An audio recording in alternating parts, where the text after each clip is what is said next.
मेरा जिस्म मेरी मर्जी, मेरा जिस्म मेरी मर्जी। ये मीडिया वालों ने औरतों को इतनी आज़ादी दे दी, किसी धर्म के अंदर इतनी आज़ादी नहीं है। ये मीडिया ने चिल्ला चिल्ला कर, चीख चीख कर हुकूक निस्वा, आज़ादी निस्वा, आज़ादी निस्वा। देख रहे हो पाकिस्तान का हाल? आप यूट्यूब पर देखिए, पाकिस्तान की असेंबली में बाकायदा बहस हो रही है।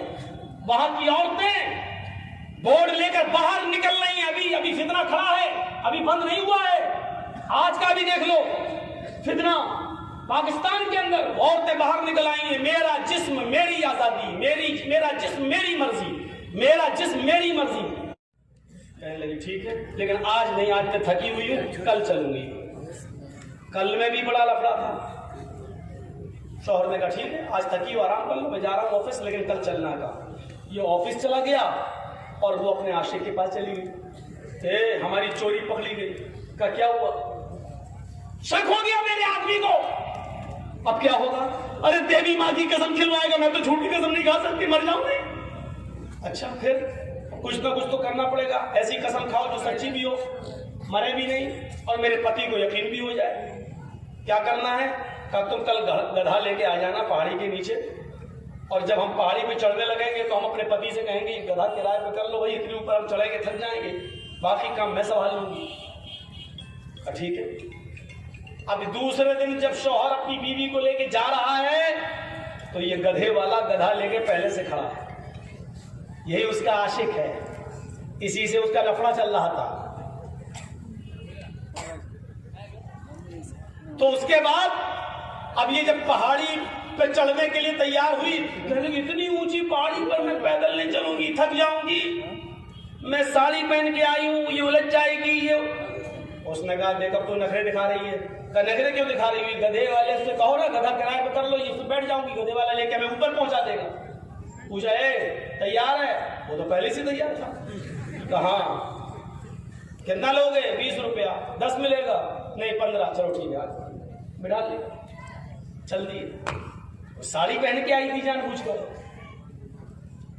जैसी ऊपर चढ़ी और देवी माँ की मूर्ति आने वाली हुई, इस औरत का ड्रामा देखो। ये जानबूझकर गधे से गिर गई और गिरते हुए उसने अपनी साड़ी ऐसे पकड़ के ऐसे कर ली ऊपर और पूरी शर्मगाह खोल दी। अंदर कुछ भी नहीं पहने थे और ऐसे गिर गई। ड्रामा नौटंकी शुरू। अब ऐसे कर रही है और नीचे सब उसका मशीनरी खुली हुई है पूरा। अब गधे वाला देख रहा, उसका आदमी भी देख रहा है। जल्दी से उसका आदमी आया, उसकी अपनी बीवी की साड़ी नीचे करता है। गधे वाले से कहता लगाएंगे थप्पड़, कमीना देख के नहीं चलता, मेरा क्या कसूर है? तेरी बीवी गिर गई तो मैं क्या करूं? मैं तो गधा लेके चल रहा था। चलो बीवी कोई बात नहीं, आओ बेगम चलो। जल्दी से उठाया, देवी माँ की मूर्ति है ये। बोल कसम खा चलो, मैं इस देवी माँ की मूर्ति पर हाथ रखकर कसम खाती हूँ कि मेरी शर्मगाह को आज तक आपके और इस गधे वाले के अलावा किसी ने नहीं देखा।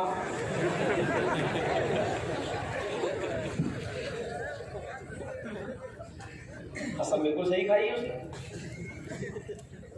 अब आदमी क्या समझा कि हाँ आज गिर गई की बेचारी, इसलिए उसकी शर्मगाह दिख गई गधे वाले को। कसम भी पूरी हो गई, आदमी को यकीन भी हो गया, गधे वाले का दरवाजा भी खुला रहा। कितनी गालियां दे रही होंगी आज की औरतें हमें, कमीना मोले सुन रही होंगी तो गाली। ये हो रहा है हमारे समाज में और हमारी सोसाइटी में, ये हो रहा है। आप ये मत समझिए हम और आप बहुत ही ज्यादा भरोसे में आ जाते हैं ना। ये मीडिया वालों ने औरतों को इतनी आजादी दे दी, किसी धर्म के अंदर इतनी आजादी नहीं है।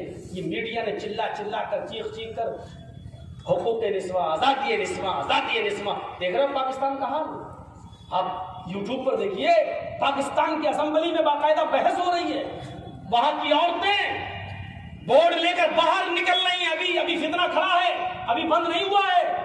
आज का भी देख लो फितना पाकिस्तान के अंदर, औरतें बाहर निकल आई हैं। मेरा जिस्म मेरी आजादी, मेरा जिस्म मेरी मर्जी, मेरा जिस्म मेरी मर्जी।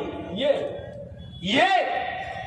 पाकिस्तान मुल्क की औरतें बोर्ड लेकर तख्तियों पर लिख लिख कर बाहर निकल आई हैं। मैं बीवी जरूर हूं तुम्हारी, लेकिन सारी मर्जी मेरे जिस्म पर तुम्हारी नहीं, मेरा जिस्म मेरी मर्जी। यानी हम तुम्हारे अलावा भी जहां अपने जिस्म को इस्तेमाल करना चाहें हम कर सकते हैं। ये जिस्म मेरा है, तुमने इसको खरीदा नहीं है। ओफो, हमारा मुल्क, हमारा देश भारत कम से कम अभी, वो अलग बात है कि 18 साल से बड़ी उम्र की लड़की किसी के साथ, सुप्रीम कोर्ट का भी फैसला है कि बीवी भी दूसरे के साथ संबंध बना सकती है, वो अलग बात है। लेकिन औरतें इस हद तक अभी नहीं गिरी हैं कि वो बाकायदा जुलूस निकाल रही हो, मेरा जिस्म मेरी मर्जी। ये हालत होगी।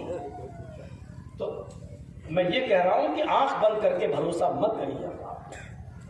वो सुना है ना, एक मुल्क के अंदर बच्चे जब कम पैदा हो रहे थे तो गवर्नमेंट ने ऐलान कर दिया कि जिसके 4 बच्चे होंगे, 4 होने पर ही 5,000 रुपया महीना हर बच्चे के हिसाब से उसको मिलेगा, 3 पर नहीं मिलेगा 1 रुपया। जिसके 4 बच्चे होंगे उसको 20,000 रुपये महीना मिलेगा। तो एक आदमी अपनी बीवी के पास गया और कहता है कि बीवी, हमारे तो 3 ही बच्चे हैं। कहाँ फिर? कहा है ऐलान निकला है कि जिसके 4 बच्चे होंगे उसको ही 20,000 रुपये महीना मिलेगा। तो बीवी बोली हाँ तो फिर एक और करो। करने में तो मेहनत लगेगी ना, फिर 1 साल इंतजार करो। तो बीवी बोली तो क्या आसमान से टपकेगा? तो देखो मियाँ और बीवी के दरमियान कोई बात छुपी हुई नहीं होनी चाहिए। आज मैं आपसे एक राज की बात करता हूँ, लेकिन तुम गुस्सा तो नहीं होगी मेरे ऊपर? क्यों गुस्सा होगी? मियाँ बीवी में कोई बात, तो आप जब बात कर रहे हैं तो साफ बात कर लीजिए, भरोसे में ले आइए। कहा कि बीवी गुस्सा मत होना। का नहीं, मैं तुम्हें बताऊं गुस्सा मत होना, मेरा 1 बच्चा और है। हाँ 1 बच्चा और है। कहाँ? चलो चलो कोई बात नहीं, लेकिन कहाँ है? कहा वो मेरी एक गर्लफ्रेंड है ना, उससे हो गया है। अब वो भी चाहती है कि इसको ले जाओ क्योंकि उस बच्चे की वजह से उसकी शादी नहीं हो पा रही है।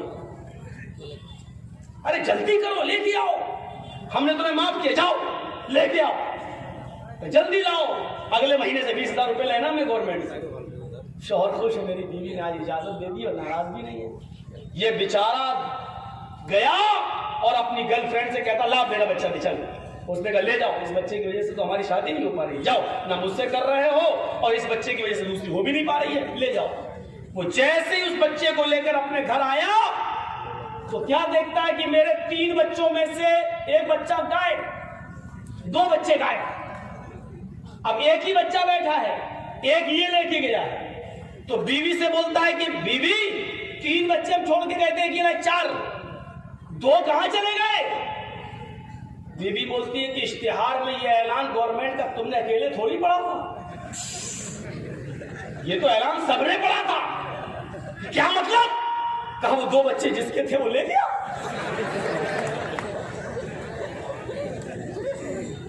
ये बीवी बोली कि वो 2 बच्चे जिसके थे वो ले गया, क्या मतलब? कहा कि वो बच्चे किसके थे वो तो मैं जानती हूँ ना, वो जानता है। तेरा सत्यानाश जाए, हमारा तो एक ही बच्चा ना जाए, तब तूने 2-2। इसीलिए कहा जाता है लेडीज फर्स्ट, हर मामले में औरत नंबर 1। आपसे ज्यादा औरतें आई हैं जलसा सुनने, लेडीज फर्स्ट। आपसे ज्यादा चूड़ियां और जलेबियां औरतें खरीद रही हैं इस मेले में, लेडीज फर्स्ट। हर मामले में औरत नंबर 1 है। इसीलिए अल्लाह के रसूल ने कहा जहन्नम में भी ये लेडीज फर्स्ट सबसे ज्यादा रहेगी और पहले रहेगी। लेडीज फर्स्ट सबसे, मैंने सबसे ज्यादा औरतों को जलते हुए जहन्नम में देखा है। सबसे ज्यादा औरतों को। कुल्ला वबिमा या रसूल, क्यों कहा? तुक्सिरनल लान व तकफुरनल आशीर, लानो तान ज्यादा करती हो, गीबत तो चुगली ज्यादा करती हो। एक जगह बैठ जाएं तो चुप नहीं रहती। इतनी औरतें कैसे चुप बैठी होंगी अल्लाह ही बेहतर जाने। 2 औरतें अगर कहीं बैठ जाएं तो चुप नहीं रह सकती, और जलसे में तो इतनी आई हुई है, कैसे चुप होंगी? या तो बहुत दूर इंतजाम होगा, क्या आवाज नहीं आ रही होगी, यहां तक हो ही नहीं सकता चुप हो। तेरी साड़ी कितने की, तेरी चप्पल कितने की, तेरी लिपस्टिक कितने की, मेज खा रहा, तेरा दुपट्टा कितने का, अच्छा ये कहां से लिया था, कौन सी दुकान से लिया था, पूरे पाकुड़ के एक एक बाजार की गली का तबसरा हो चुका होगा। औरतें नहीं रह सकती है खामोश, रह ही नहीं सकती। मेरे भाइयों, ये तो चलिए आ गया थोड़ा सा मामला।